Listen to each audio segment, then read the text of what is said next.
दिल्ली के सियासी गलियारों से इस वक्त की सबसे बड़ी खबर आ रही है, जिसने मोदी सरकार और पूरी बीजेपी की बत्ती गुल कर दी है। जी हां, दिल थाम कर बैठिए, क्योंकि अब मोदी सरकार को घुटने टेकने ही पड़ेंगे।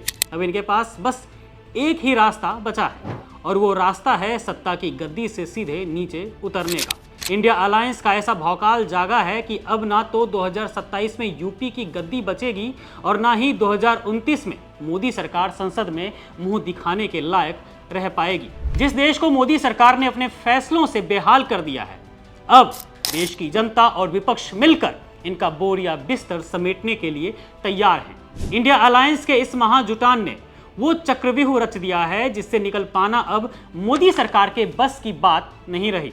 तो हुआ ये है दोस्तों कि कांग्रेस की अगुवाई में इंडिया अलायंस की एक बेहद अहम और बड़ी बैठक 8 जून को दिल्ली में हुई है। करीब 2.5 घंटे तक चली इस मैराथन बैठक में एक दो नहीं बल्कि पूरे 25 दलों के नेता एक छत के नीचे नजर आए, और सबने एक सुर में मोदी सरकार के चाल ढाल और इनके काम करने के तानाशाही तरीकों को लेकर दो टूक कह दिया है कि अब हम झुकेंगे नहीं, बल्कि मोदी सरकार को झुकाएंगे। जैसे 2024 के लोकसभा चुनाव में मोदी सरकार को बहुमत से दूर रखकर घुटने टेकने पर मजबूर कर दिया था, बीजेपी को गठबंधन वाली सरकार बनाने पे मजबूर कर दिया था, ठीक वैसे ही इस बार इन्हें सत्ता से उखाड़ फेंकने का पूरा प्लान तैयार हो चुका है। इस बैठक में सिर्फ बातें नहीं हुई हैं दोस्तों, बल्कि सीधे एक्शन की तैयारी कर ली गई है। अलायंस में शामिल सभी दलों ने तय किया है कि देश में मतदाता सूची में जो कथित हस्तक्षेप हो रहा है, जी हां, वही एसआईआर वाला मामला, जिसका पर्दाफाश राहुल गांधी ने 2025 में किया था, और चुनावों की निष्पक्षता पर जो लगातार सवाल उठ रहे हैं, उसको लेकर देश के मुख्य न्यायाधीश यानी कि सीजेआई को एक कड़ा पत्र सौंपा जाएगा। विपक्ष सीधे सुप्रीम कोर्ट का दरवाजा खटखटाने जा रहा है, ताकि चुनाव निष्पक्ष हो सके और मोदी सरकार की मनमानी पर लगाम लग सके।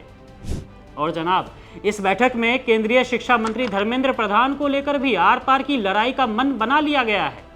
विपक्ष ने साफ कहा है कि इनके रहते देश के युवाओं का भविष्य पूरी तरह बर्बाद हो रहा है। धर्मेंद्र प्रधान देश के शिक्षा मंत्री तो बन बैठे हैं, लेकिन लगातार नीट से लेकर तमाम परीक्षाओं के पेपर लीक हो रहे हैं, क्वेश्चन पेपर में धांधली हो रही है, और मंत्री जी को जैसे कोई सरोकार ही नहीं है इन मामलों से।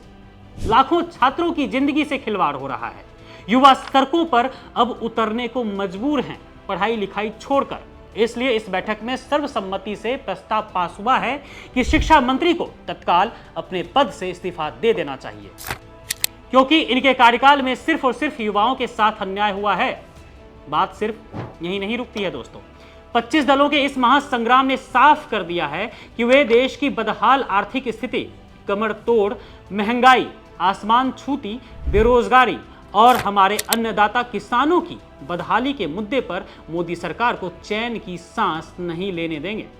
मोदी सरकार चाहे जितने पैतरे बदल ले, लेकिन अब विपक्ष सड़कों से लेकर संसद तक इन्हें घेरने के लिए पूरी तरह एकजुट है। कुल मिलाकर बात साफ है दोस्तों, 2027 का यूपी विधानसभा चुनाव हो या 2029 का लोकसभा महासंग्राम, इंडिया अलायंस ने ऐसा शंखनाद कर दिया है कि बीजेपी के खेमे में इस वक्त सिर्फ और सिर्फ बेचैनी का माहौल है। अब देखना यह होगा कि युवाओं और जनता के गुस्से से डरी ये मोदी सरकार इस महाघेराबंदी का सामना कैसे करती है, क्योंकि विपक्ष ने तो साफ कह दिया है कि अब खेल शुरू हो चुका है।